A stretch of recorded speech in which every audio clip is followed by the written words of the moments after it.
Ready. So, Angel, thank you for being here.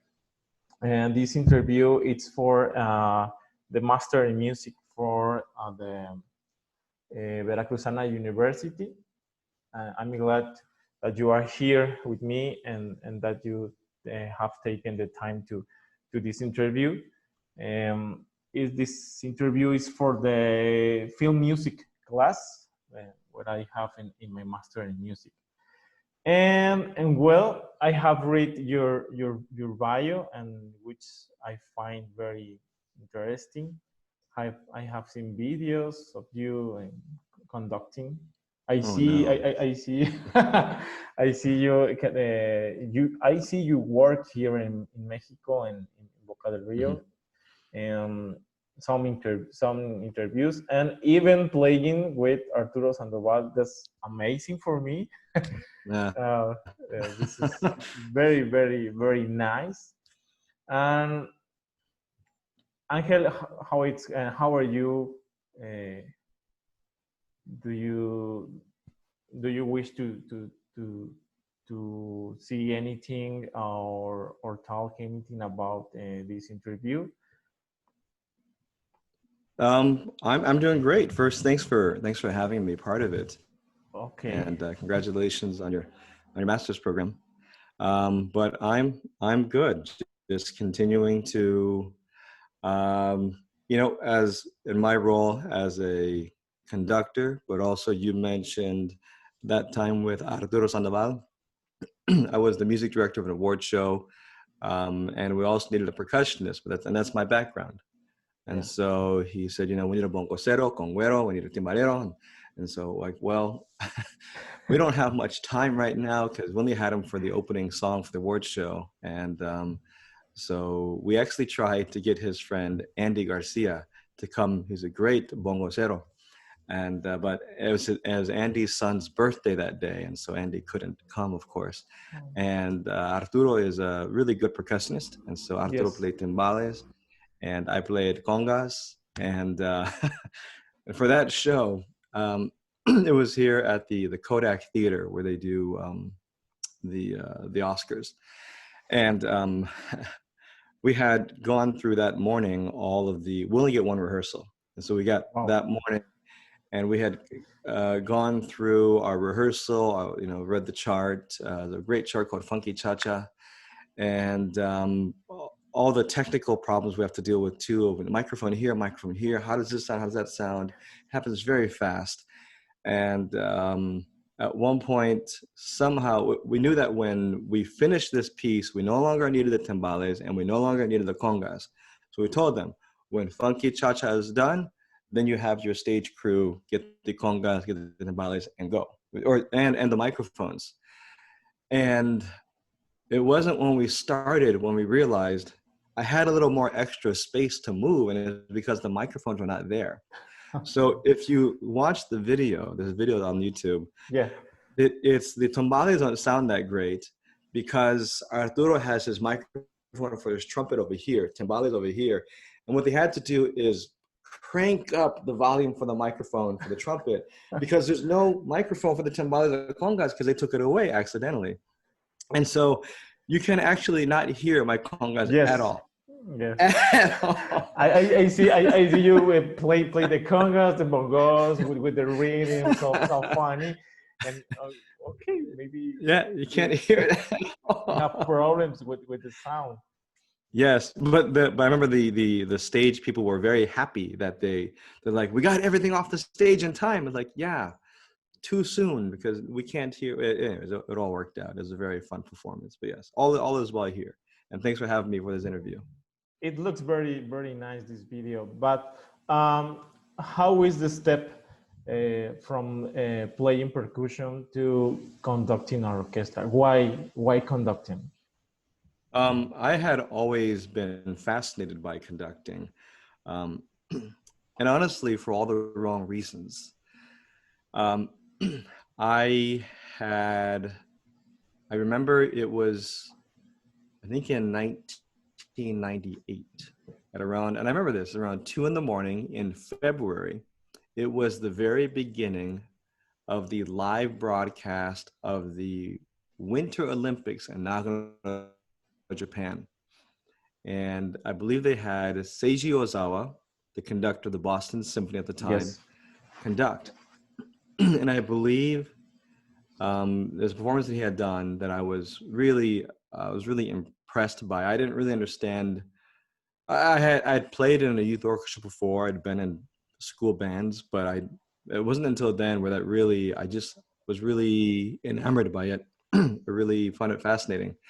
And then my youth orchestra at the time, strangely, had a kind of a small conducting program where we'd study our scores. I still have my Dvorak Symphony number 9 score from that. And it's just colored in pencils and highlighters, and it's a complete mess. I had no idea what I was writing. I don't even think I could read music by then. Yeah. But I had always found conducting fascinating. My first love is percussion, which is why I first went to school and have a degree in percussion performance. But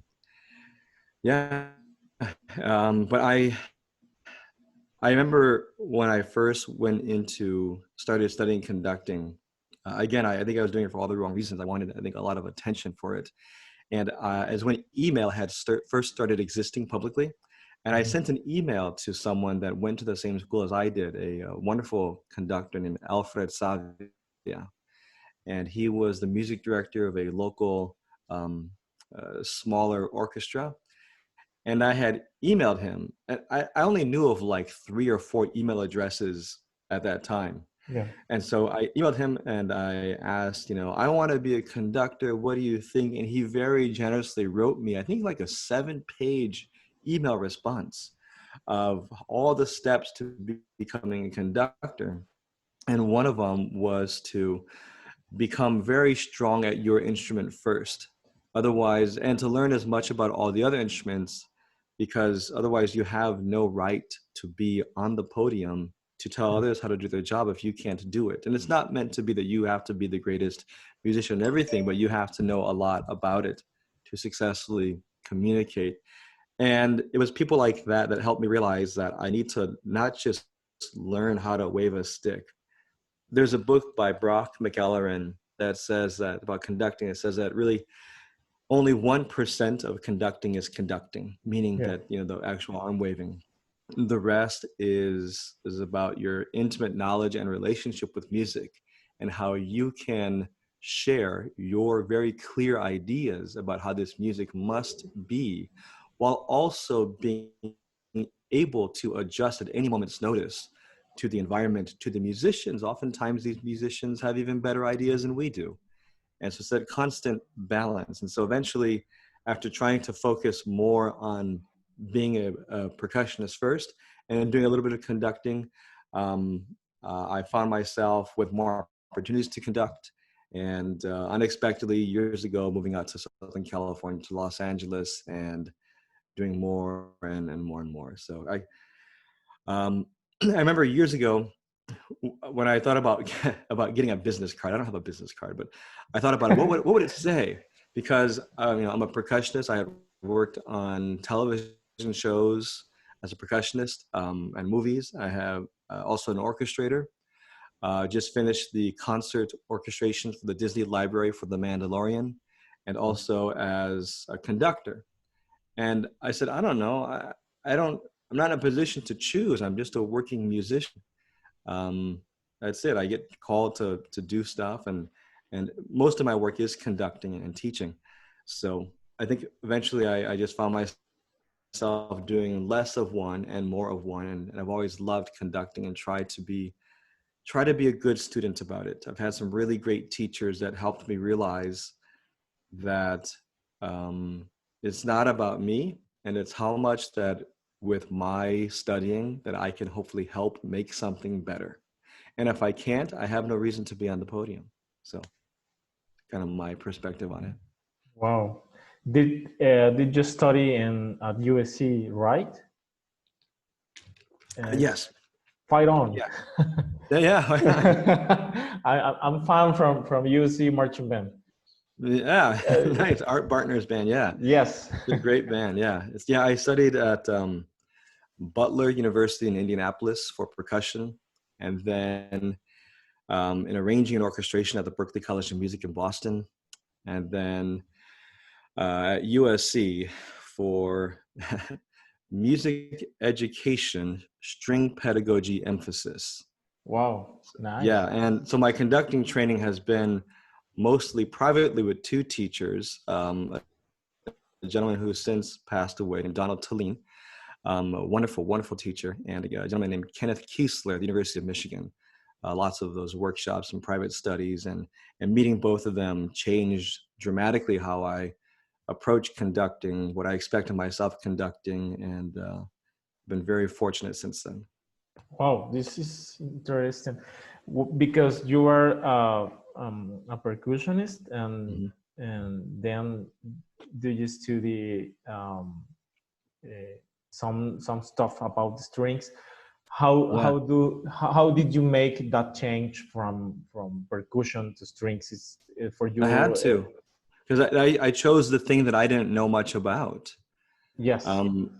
I needed to know a lot more. Like I can tell you, one of my first jobs was as a university band director, and I've had a lot of experience with marching bands and arranging for wind ensembles and writing probably terrible arrangements and orchestrations, and still expecting the players to do it because I was their professor, and learning the hard way through that. But strings had always been difficult, and I didn't really understand it. And so again, I had wonderful teachers that helped me realize that it's something I not only need to understand, but something that I can do.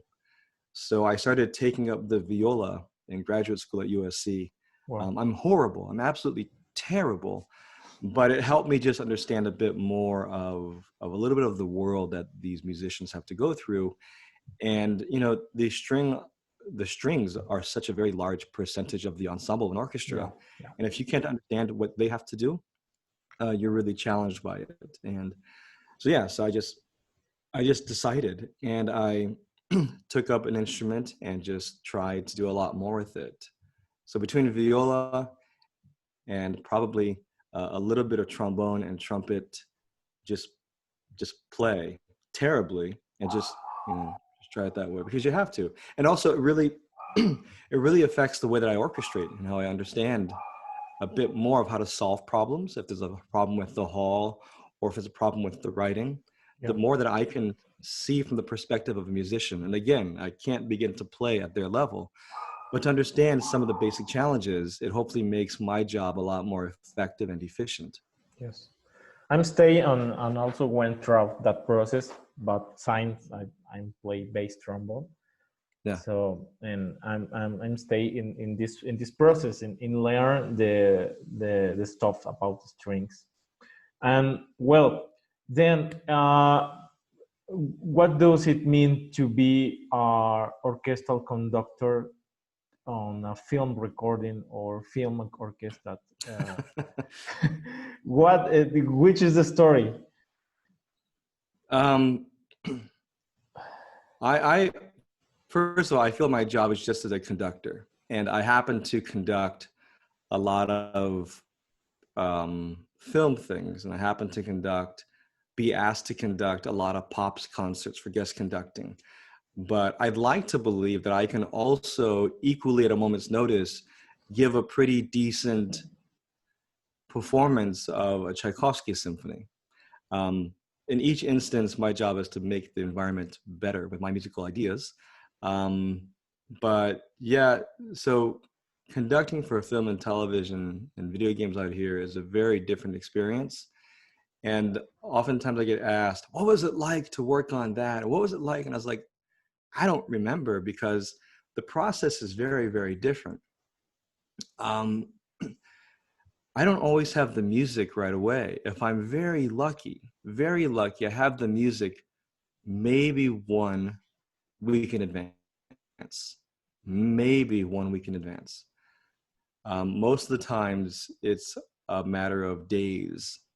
And recently, when we had done the series finale for Star Wars, The Clone Wars Season 7, it was Thanksgiving Day here in the States. and I had just flown back for a meeting. I was with the Orquesta Sinfónica de Puerto Rico doing a concert out there. I had to fly back for a meeting in LA for an award show. I was here in town for 3 days, and I had to fly on Thanksgiving out to the Czech Republic, to Prague, with the City of Prague Philharmonic Orchestra. And between all of that, I was asking to have the music sent to me. Just keep emailing it to me. Email me whatever it was, because the music is not always finalized. It's not always done. And oftentimes it has to be proofed by many people, the orchestrator, the composer, the producer, the director, whoever it is. And so I would get this massive stack of papers that I would have my stamps. I have a collection of stamps that say draft, draft, draft, or final when it's done. And so I got out there. When I finally got there, I only had maybe, I don't know, 40% of the final music. I had a few drafts so I can have an idea on the plane of what was coming. But then when I got to my hotel, I had another stack waiting. And then the next day when I arrived at the recording session, I had the final stack waiting.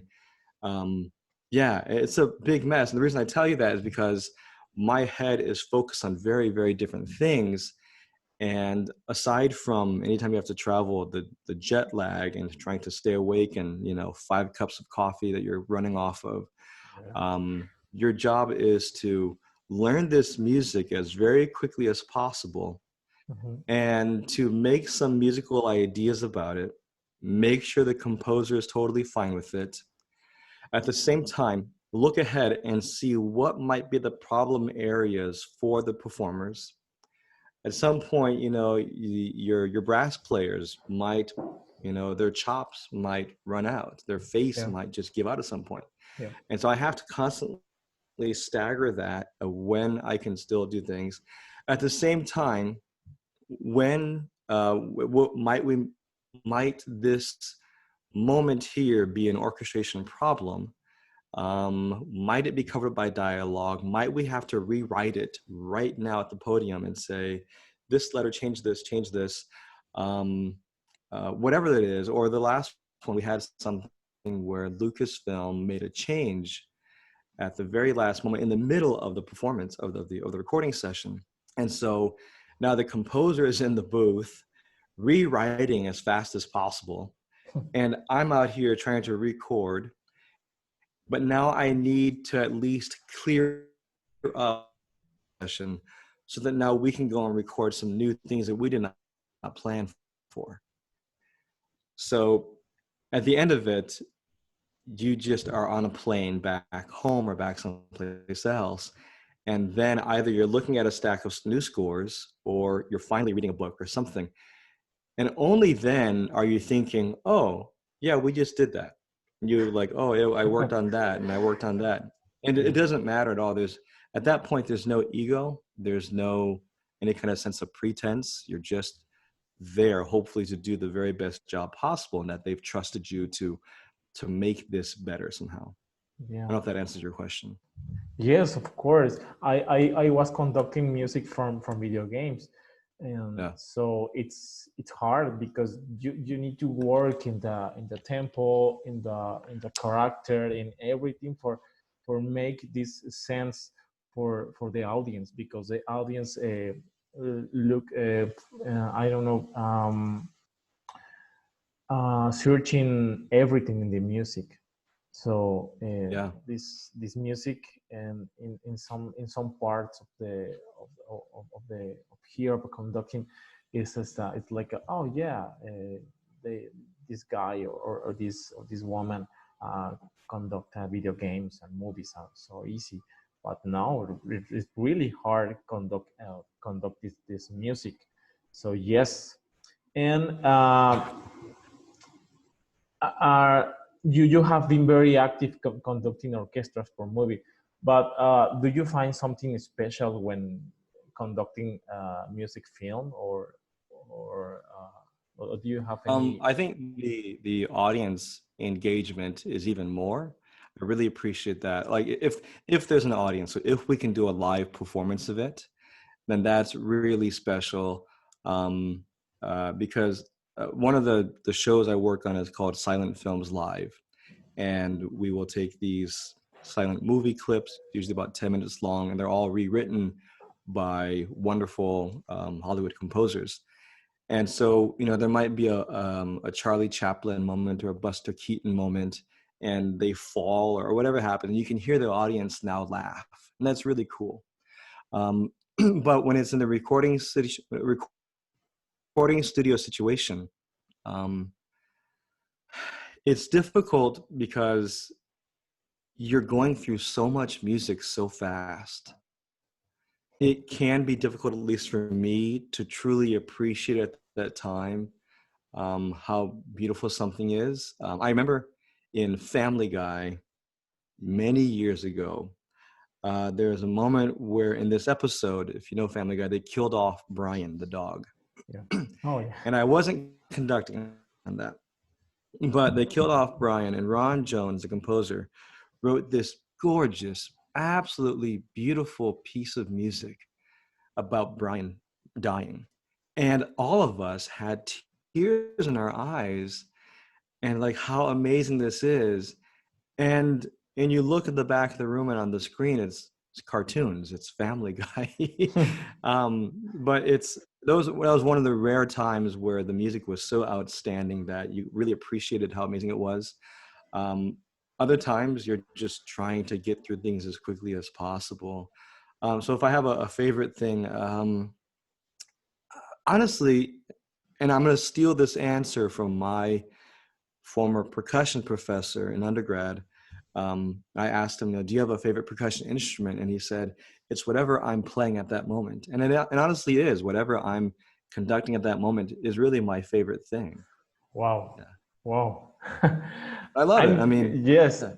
I'm going to skip part of the outline of this interview, but it has to do with what you tell me. As a conductor, what do you look for in a composition for a film?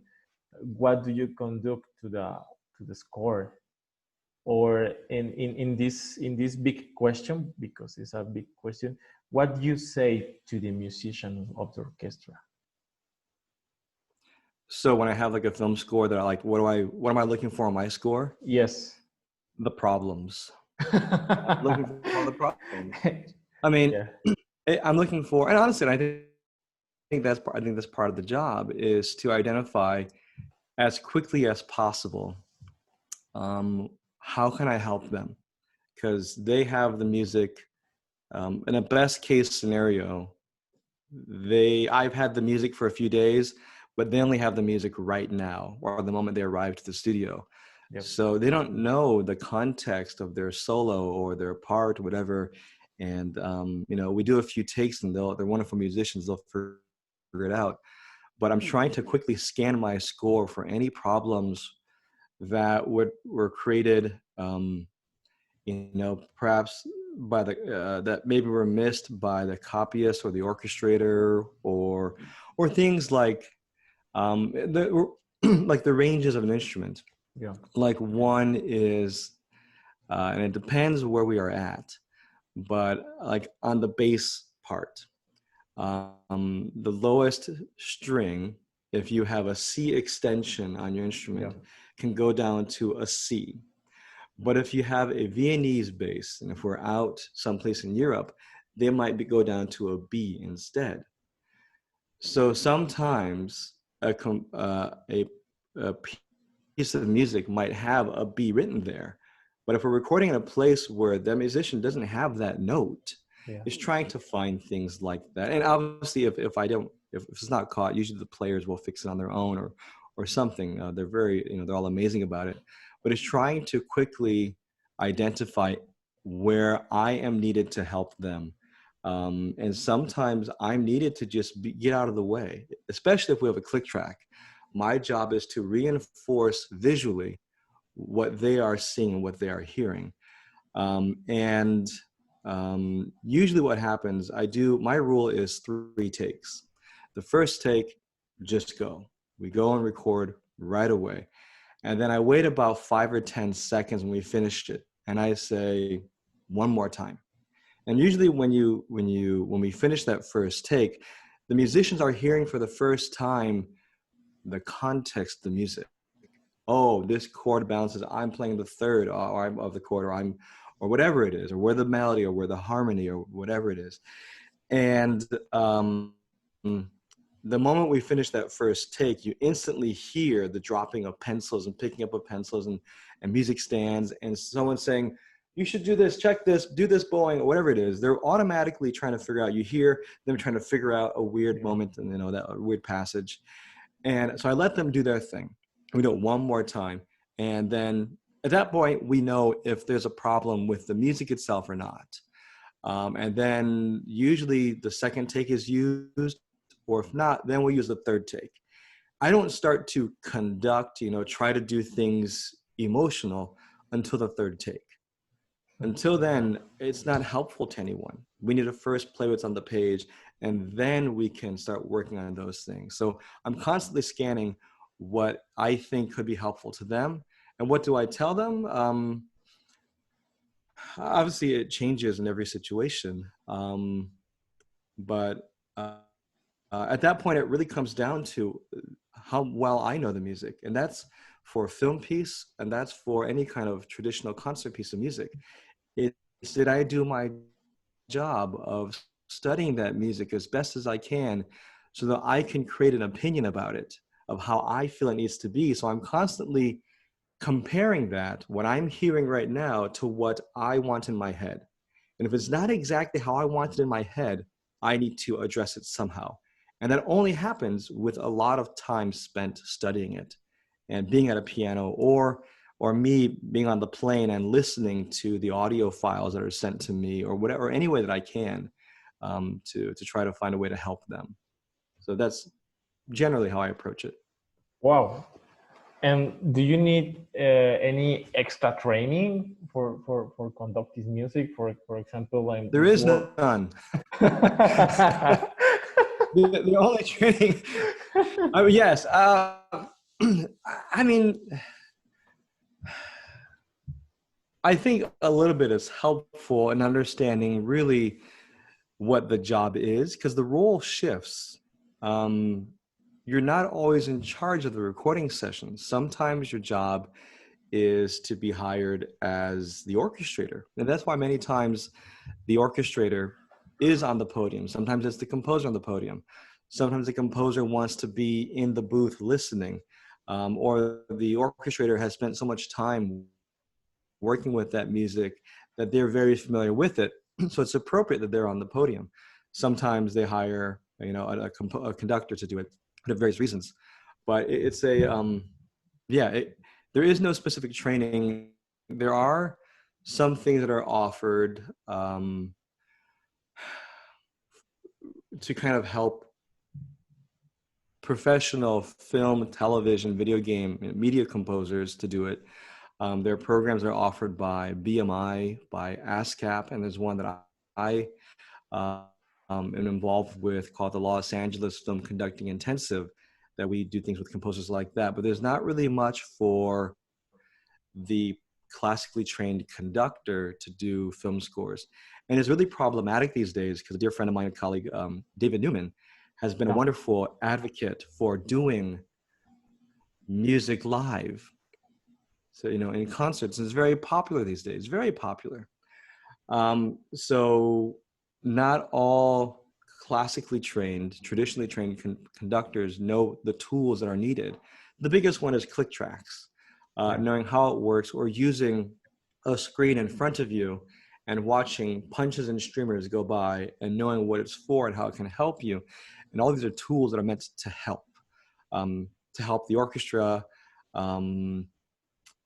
So there really isn't much training. And I mentioned earlier, just yesterday, Maestro Jorge Mester and myself have started an online program to help professional conductors to become a bit more aware of how to conduct for any kind of media, film or television or video games. but there really isn't much out there. But yet it's becoming more and more popular and more in demand. And even sometimes there are some companies that have their own programs that the very big that movie or can afford to rent the movie to do it. They may not let you do it. They may send their own conductor instead, or there is an approved list of conductors that they feel comfortable that understand how to use these things. But to answer your question, there really is there's not much training out there. We're trying to make things a little better for that, and to also to provide training. I've been fortunate to do work with USC students with their orchestra to provide them opportunities to be a bit more aware of how to do things in a recording environment. But there isn't really much beyond that. You should create it. Yeah. So when you record film music and you conduct your orchestra, do you make change Yeah. to the music during recording, and if you think it is necessary in the score? Yes. But doing that is a very delicate process because, and again, the really big difference, I think, in traditional concert conducting versus film, television, video game conducting is your job changes. So just because you're the conductor doesn't mean you're the boss. And it's really, really important to know what the job is and what they expect you to do. Sometimes I'm expected just to conduct, and I may hear some wrong notes, and I will try to fix it as best I can or whatever. And there have been situations I've been told, all right, it's time to move on. I said, well, if I could just fix this one thing, it's fine. Let's move on. And it can be that way sometimes. Other times, they ask me, well, what do you think? How can we make that better? Or did you hear anything that you want to hear? We think it's fine. What do you think? And I can have a different relationship that way.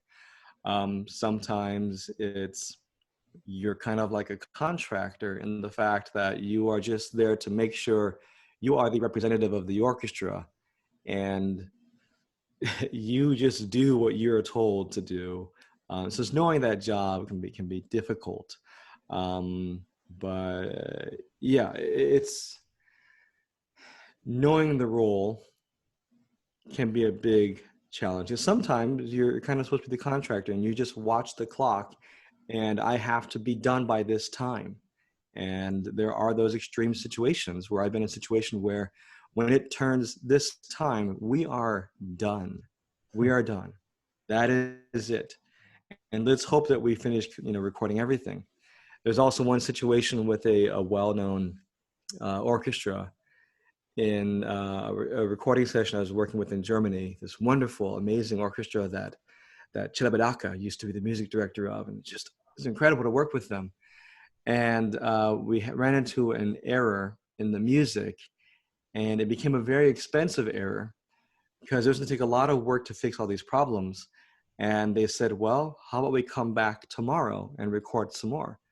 I said, well, we're out of time. There's no, and they agreed to spend the money, a lot of money, to bring this orchestra back for an added day unexpectedly.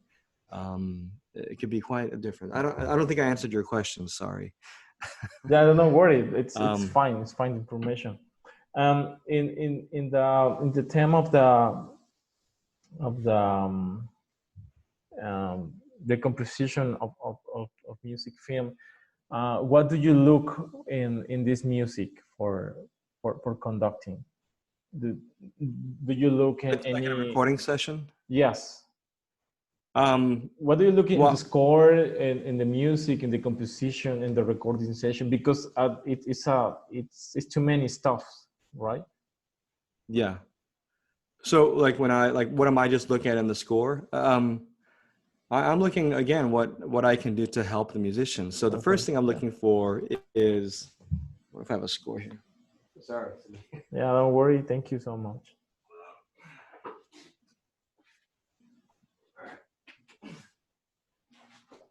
So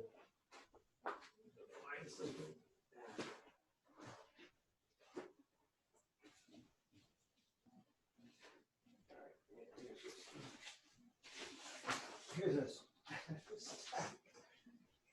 just gonna grab I have a pile. This is one of my bookshelves. I have a stack over here of things that I'm currently working on or recently worked on. I haven't cleaned out the stack lately, but here's some examples. Here's actually one from the Clone Wars, and this is a draft. I saw you were in Clone Wars in the last year in Boca del Rio. It's very nice music. Yeah, it's really fun music. The composer Kevin Kiner is just absolutely marvelous, and I certainly don't envy his position to have to, continue the great music of John Williams. It's a very intimidating thing. So my score, I am first looking at identifying the really big things I first do are just making sure everything is numbered, and I understand very clearly where all the the meter changes are. So you notice that they're very large. So 4/4 is pretty large, and it's usually written in 3 spots. So in the 3 families of the orchestra. Yeah. And then I can see here that there's going to be a change coming up. And so as I turn the page, I make sure this is very, very big for me to see, because I need to make sure I'm conducting in 5 at that point. It's very important. So once I do that, then I go through my score, a piece of music that I just don't know much about at all, story, and build it into puzzle pieces. So kind of like take a novel and turn it into chapters and then figure out where the paragraphs and where the sentences are. And so I'm trying to next look for phrases, because as musicians, we're naturally trying to make phrases to connect. The wind players have to breathe at some point. They're trying to make a decision. When can they breathe again without it being a problem? String players are trying to figure out something about bowing to create some sort of musical idea. So there's an example here from 1 Week by Jeff Cardoni. It's a silent film with Buster Keaton. And you can see that when the computer printed it off, that based on their system, it accidentally created these extra measures here. Mm-hmm. So I'm now just getting rid of all this stuff, because there's no point in me going, for 6 measures, for 2 measures of 4 and 1 measure of 6. So for, it's just rather for 16 beats. Yeah. For 14 beats, just beating air, there's no point in that. So I simply say, let's all just begin in measure 4. So then I go and I start going through all of my scores. Where's the phrase? And marking it. Do you make the marks of the click track in your score, or just look at the click track in front of you? No, so usually, that's a great question. So the click track is gonna automatically be matching this, so I don't write anything in there. It's just, what I do mark is how many clicks free. So usually it will be 2 measures that we'll hear free. So it says 4 free. I think this is the concert version of this. The recording version was like 14 free, but so I'll say, all right, 4 free. So I tell the players 4 free. Just hold it, and then boom, we start. Wow. So, but I will put in there, whenever I get a chance to work with punches and streamers, it's this line that goes out that was created by Dave's father, Alfred Newman, where they would have a separate roll of the movie, of film, and they would scrape away a layer of the film called the emulsion. And so when they would do that, they would find a moment that they wanted the music to meet up here. They made a decision, at this moment here, I want the music to do this. And so they would get a hole puncher, and they would take the film and just make a hole. And what would happen is, when that would go through the light of the projector, this big flash would show up. And that was some kind of indication that, this is the moment I'm supposed to be at, or oops, I'm too fast, I'm too slow. So that the light doesn't seem just very sudden, they give you a line. This is where they would scrape it with a razor. And now you have this line that comes up. And then when the line ends, it's meant to be very big, so you can see it on this very big screen, and which was originally not expected to do. We years ago, I was with an orchestra, and we're supposed to have two different videos and another one for the audience. They don't see it, but at the last second, there is a video problem, and I still have to rehearse and do the concert. And so we decided we're going to show the audience what we see. And they actually really enjoyed it because they could watch. Yeah. And at the end of the concert, they could tell me like, "Oh, Maestro, you missed that one." I was like, "I know, I'm a little late. I saw it, or a little early." But I marked those in my score. I'll put those, with depending what I'm working on, there's a little plus. Yeah. And that's just, every chance to indicate where it's at. Yeah. Or if there's an Elmer Bernstein piece here, if it's a red mark, it means that we're going to stop. If it's a green, means go. Yellow means we're about to start. If it's red, it means that there is a tempo change. If it's blue, there's a time signature change someplace. And all that, hopefully, in the end, when I really like using punches and streamers is because when I have the click track only, it makes everything very mechanical. Yeah.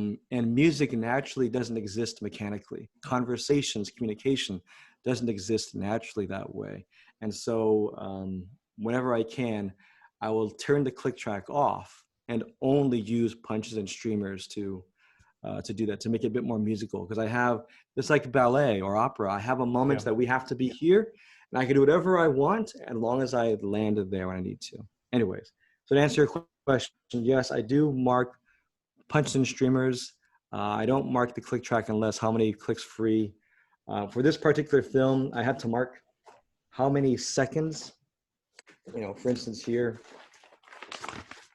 in measure 19, it says 00003120, which is 0 hours, 0 minute, 0 hours, 0 minutes, 31 seconds, and 20 frames. Wow. So it tells you exactly when something's supposed to happen like that. It gets very detailed. Yeah. It says cortico 72, it says cortico 72.14375. It's very, very specific. Yeah. Wow. That's what the scores look like. And you can see how much time it takes to do that, and especially when we don't have much time. So I try to first find the all the big things of the time signature, make sure it's very clear for me. Any kind of phrases, I mark it very clearly for me. I try to keep my head out of the score, especially if we don't know it. We constantly put our head down and look. So what I do for my phrases, I immediately write, for instance, on top of this here, it says two, and two. Yeah. So all those are 2-bar phrases in my head. The next bar, the next 2 bars, connect to the next 2, connect the next 2. What that allows me to do is I can quickly look up, communicate for 2 bars, look down and see, there's another 2-bar phrase coming up. I can at least do something musical. Yes. And usually they're not 2 bars, it's really small. Usually it's 4 bars or 6 bars, nothing beyond that. But allows me to come back and be helpful. Again, what do they need? How can I help them? And sometimes I'm needed to just be very clear. Yeah, that's how I approach it. Yeah. Wow, I see that you are a master in these things. No. For me, yes. But here's an example here. It's a great example. For some reason, so you notice there are all these red lines, correct? Yes. Yeah. So what happened is that somehow between the computer program and it going through a software with the orchestration, like Sibelius or Finale,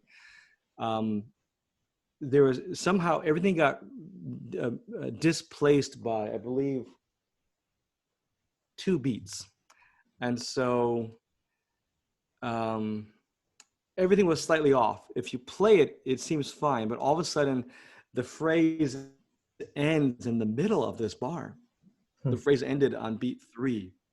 And now the new phrase begins on beat 1. So it was this weird thing that happened. I said, no, if we just make this change here, it's going to look a lot easier for the musicians. The main beat's going to start on beat 1 and then end on the following, few bars and finish on, where we expected as players. The computer didn't catch that. The computer just start the phrase on beat 3 and end it on beat 2 of 4 bars later. Like, that's not a phrase, no. So, I was going through that on the, I think I had that one at home still, and realizing this is a problem. This is something that could be fixed and save me 2 or 3 minutes from hands going up and questions being asked in the hall. Is, maestro, do you have this? Is this part of an idea? So, things like that, that's really what comes from all the studying. Yeah. Wow. It takes a lot of time, and we don't have time. Very, very nice information. So we go to the next part of this interview. It's about LA film conducting and composition. So in your career is marked by David Newman. It's a big composer. A few weeks ago, I do some analysis for Matilda, and music is very So my daughter loves Matilda. She looks Matilda from 6 months ago. Every day she see Matilda, and well, and the music it's in my brain all the day. So how is this collaboration, and how is LA Film Conducting born? Oh, well, first of all, David is a wonderful composer, and his score to Matilda is beautiful. There's To the Library and Beyond.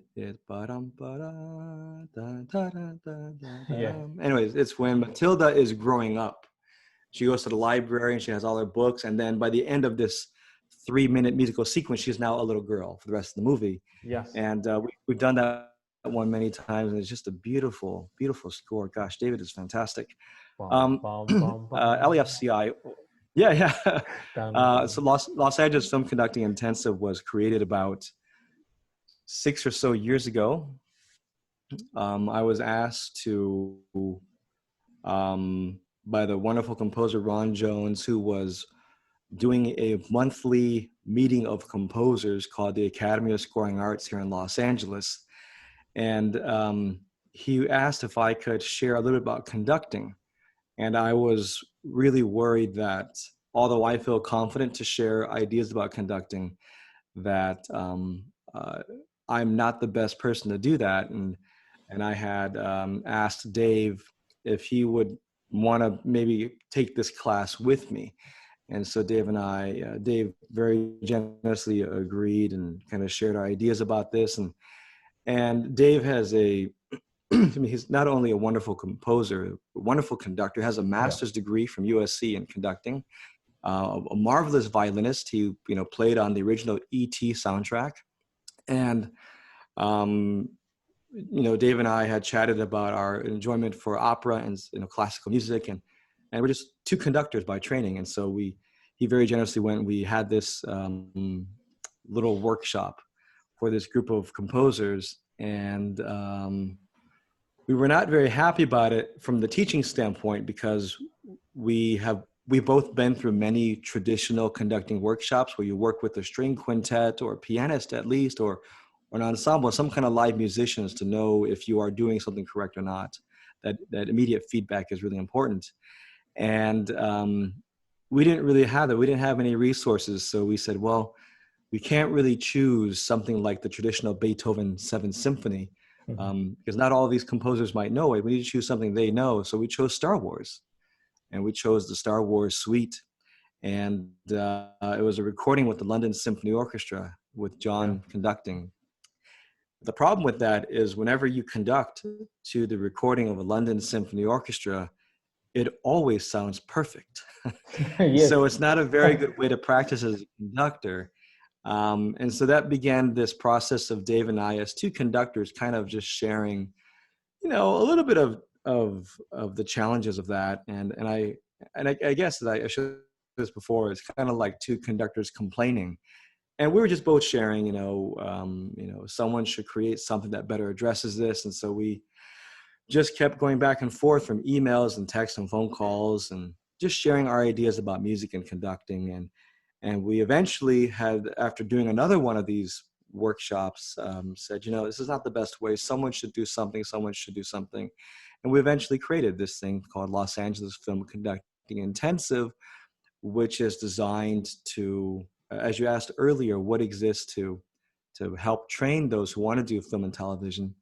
I remember the very first year I got an email from a composer who I did not know.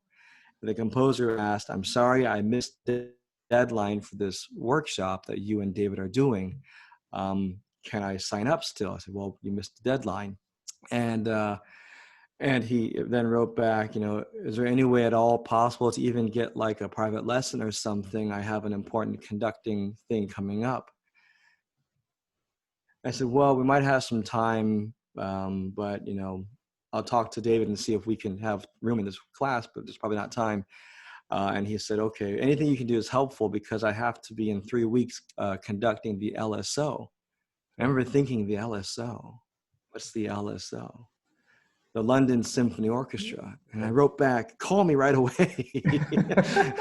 And this composer, who was a very well-known, very successful composer, it was kind of like the reason that we had done this to begin with, because many of these wonderful composers are being asked to guest conduct their pieces in concert or recording sessions. And they want to do the very best they can. But, you know, as you identified earlier, there's not much of an opportunity to provide that. Yeah. That training in a safe environment, to not practice while there's a very, very expensive recording situation happening. And so we began this program. We have the annual program in the winter every January at Warner Brothers Studios, where we invade the Clint Eastwood scoring stage and many other buildings at Warner Brothers. And we have composers from all across the world that come in. And even to get in, they have to first submit music so that it is based upon the quality of writing that they do, along with they send a resume. So it lets us know who might be in most current need of this. We can't always accept everyone. But since then, our program, and we also have a summer program where we just spend some time working with an orchestra just to help make things as best as possible with them. We have about 120 alumni of our program from all across the world. And each year we just try to make it a little better. But since then, Dave's schedule is crazy. You know, my schedule is crazy, but Dave's is even worse. And his availability is very difficult. And so then I started involving some colleagues, Conrad Pope and William Ross, who are magnificent composers. They're also best, you know, known for not only their compositions, but their orchestrations for John Williams, Alan Silvestri, James Horner. I mean, these iconic things that we grew up on, you know, they had created. And now we do things of body movement with Emily Bernstein, the daughter of the composer Elmer Bernstein. Yeah. We have Jorge Mester, who helps us with our technique again. We do composition, orchestration, even making sure that your scores and your parts are brilliant. So we have a gentleman named Booker White, who's the head of music preparation for Disney. And this wonderful team of people that come together that have since started, that now exists from what originally Dave and I created from two conductors complaining. And originally Dave and I were just chatting, you know, about this years ago, but there used to be this golden age of film scores. Yes. Back in the 30s and 40s and 50s. And at a time when, you know, Los Angeles had probably 5 or 6 full-time orchestras just devoted to film music like that. And the level of musicianship and recording was absolutely astounding. And over the decades since then, I think with the introduction of more and more technology, there are times where the quality of music making, not from the performers, but the quality of writing is a little different. The quality of conducting is different. And like in Family Guy, the joke was, let's record first and rehearse later. The goals shifted. It became, let's quickly get this done. And understandably so, we had less time to record. Slight decrease in the level of music making for recordings. It's not the same, but our goal is to try to help these professional composers in every way via the perspective of conducting. So we're addressing not just conducting, but composition, orchestration, the whole thing. It's a very long answer, Yeah, I but that's hear kind of that. how why LAFCI It's a big started. opportunity of legal conducting. Yeah. Yeah, yeah. Sorry for the lights I here. don't It's know I have these too big tedious windows up. information, but it's a really big opportunity. I saw this job in the last year in Boca del Rio. I saw the rehearsal, the classes with Conrad Pope, and Yeah. everything. This information it's very important, and I see one more time it's a very big opportunity.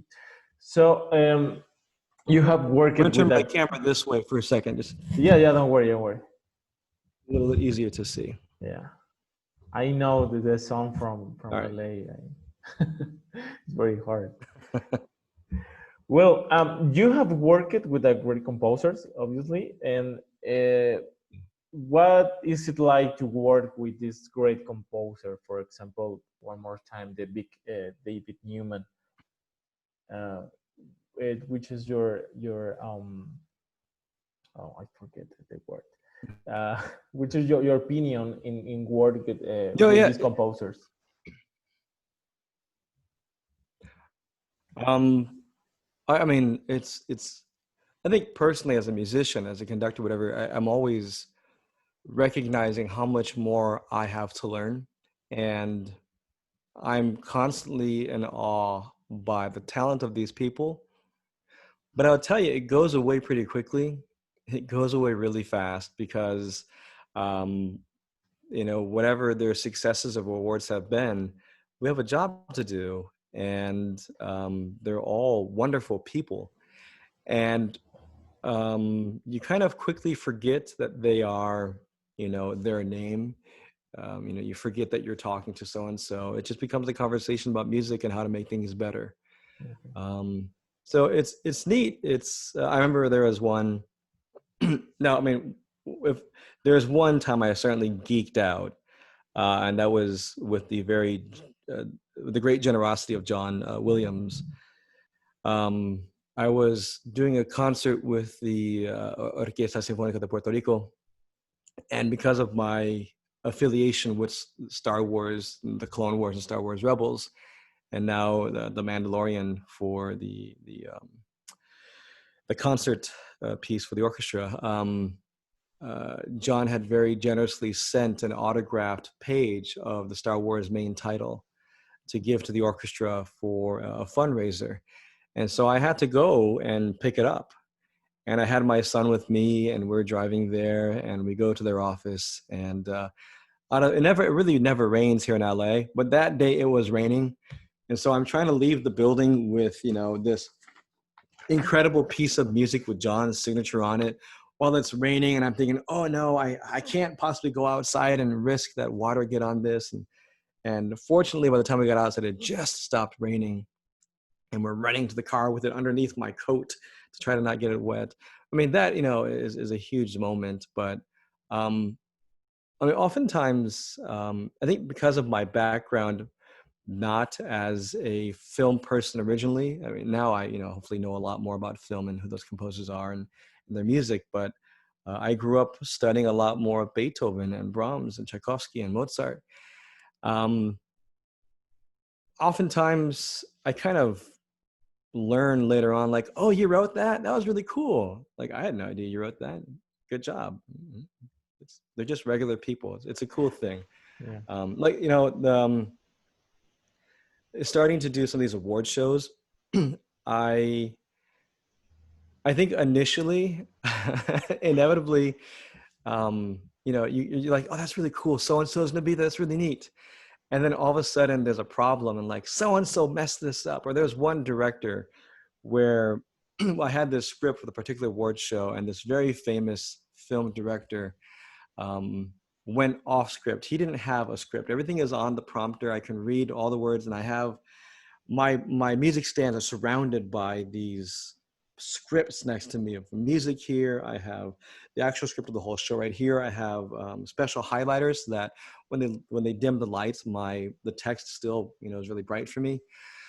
And this director had said, I'm like, wow, that's so cool. He's there. By the end of it, I was like, gosh, can't stand this guy now, because now it's creating a problem for me. And it's just a regular person, that's my point of it. But all I know is that when he says thank you, the band has to start right away, and then lights go up. It's a big production. And so I'm not joking at all. He said thank you 7 times. And I remember seeing like the trombone section, because I would go and I'm usually, This is when the I worst feel like section. he's finishing his sentence, my arm goes up and I'm just waiting, and I could feel like his sentence is slowing down. It's like, and I just want to tell you how much fun it was to be here. Thank you. My arm goes up quickly. You see the trombone snap up, their slides come up real fast, and I'm counting, and I do 1 bar to count, and I immediately put my arms down because he continues talking. Oh my God. And so then all the instruments go back down. He said thank you 7 times that day. Or there was one where there was an actress, a very well-known actress who's a comedian, and she was presenting an award. And so I got to choose the music of it, and I thought this would be really funny. And they said, well, what you should do is when they come on out, continue playing the music. Usually what happens when they come out to the stage, when they hit their mark, I have to stop right away. That's it. It has to be right away. And she came out and they said, just let it play. Keep it going another 15 seconds. I said, no, like the camera people get mad at me because the cameras that stand right there, who do they go to? Do they then come to me? They said, well, we think that she'll like find it funny and start dancing along. There'll be opportunity for the comedian to be funny. I was like, and if it doesn't work, then I'm fired. Like, okay, all right. So we took that risk, and this famous comedian, she walks out and she stands at when she hits her mark, and I'm still going, and the band's like, do we stop? Nope, keep going, keep going. And so she looks at me, I look back at her, and I'm like, this is a little awkward. And then she starts dancing with the whole band. I was like, thank God this works. And then I cut it off, and then she makes a joke. Everyone's laughing. It gets really stressful at times. So you kind of forget, when you see the list, you're like, that's really cool. They're going to be there. They're going to be there. And then really quickly it goes away of like, I've got to not make this, mess up.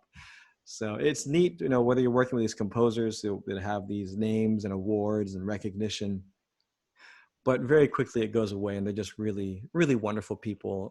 And all of them, care that they want to make the music better. And you just go back to doing what you do and just being a musician and having that conversation. Yeah, wow. And for you, in your opinion, what is a good film music composer? This question is because I have friends in my master in music, where they study composition. And this question is about this: what is a good film music composer? Because they have the wish for work in Hollywood or Disney or something like that. What is your opinion? I can only share the outside perspective because I don't have to make those decisions. Being a conductor, I don't have to do those decisions, but I can share what I see that are in common of the people that continue to work. And it's those people that, one, you have to, first of all, be very talented as a composer, as a musician first. You have to be able to share something musical, but in any style that you're asked to do it. So you have to be a true chameleon. The great people I know, the great composers I get the chance to work with, they all have in common, they can write just about anything in any style at any time in almost any amount of time you give them. They're very fast at writing. They understand orchestration very well. They understand the instrumentation very well. And I think that's just the very first step. then they have to be willing to, they have to have a personality that can have a conversation with anyone, because the person that's going to hire them is going to be a director or a producer, and they may not always know how to communicate their goals for their music in a way that we understand as musicians. We can use a slightly different language. And so I've seen people who kind of make the director or the producer feel like they don't know what they're talking about.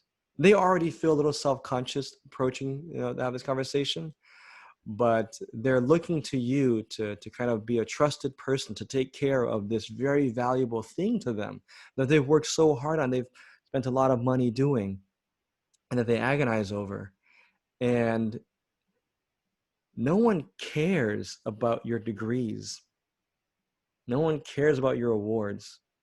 It might help you to have a conversation with someone, I suppose, at some point, maybe to get a meeting. But at that point, how can you have a very human conversation about, look, I see what you want to do in your music. Let me try this. And I think the really, really good ones don't just accept anything. They say, I want to make sure you have it right. And they know their audience really well. And I think it comes also in the very end. And even those who do that too, the really successful ones are really easy to work with.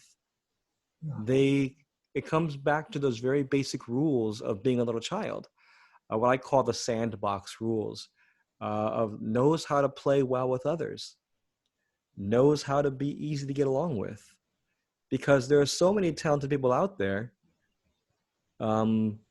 We are replaceable. And if you don't recognize that, you might learn that the hard way. So, I mean, I think being able to write really well, orchestrate really well, and that seems really hard. That seems like that's the ultimate goal. That's the first step. That is the very first step. And to be able to not have to say no to a job. I remember as a percussionist, when I was doing my audition, gosh, decades ago now, I had learned that some schools allow you to focus on a certain instrument. You could go and have like an emphasis, a marimba emphasis, or a drum set emphasis, or a timpani emphasis. And my professor said, we don't have that here. You're going to be a percussionist. And he quickly said, I want you to be in a position when you don't have to say no to a job. That if I get called saying, hey, can you recommend someone to play on this salsa album? Okay, you're going to go be the conguero. All right. But that same day, you have to then go play a Beethoven symphony on timpani. Okay. And that same day, you have to go play drum set on a rock and roll piece. Okay. That's the job, that you're in a position you don't have to say no. In real life. It is real life. Yeah. Wow. Thank you. In the last question, in 3 words, what could you recommend to a composer who starts writing for music and movies? In 3 words? Yeah. Oh. In 3 words, what I recommend for a composer? Yes. Oh,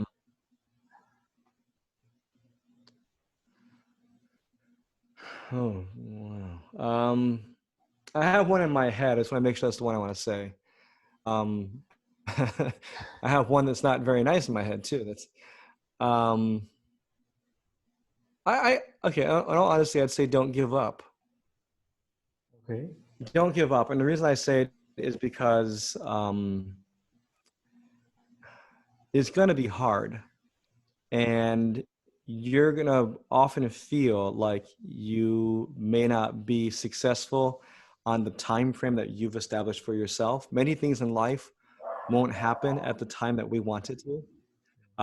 But when it does happen, were you aware of it? Could you recognize it as an opportunity? Or did you think, I'm only going to be successful when my phone rings and it's from Peter Jackson or Stephen, and I'm not going to agree to anything. I'm not going to accept the opportunity from my friend who's making a small movie that only pays $10. I'm not going to. So it's how I'll be able to recognize opportunities and to be ready for them. when the opportunity happened, were you ready for it? Or did you say, no, I'm not ready for it right now? And it's a very long, lifelong process. I joke saying that this is going to take me a few lifetimes to learn. But, you know, always be a student and don't give up. If you love doing it, go do it. That's it. Don't give up. Well, thank you so much, Angel. This is the end of the interview. Thank you very much for your time, and thank you for giving us all this information. Oh, it's my pleasure. I hope this is helpful in some way. And yes, of course. In my class in music film, and we work on Wagner and Corgo, and everything yeah, around the story of film music.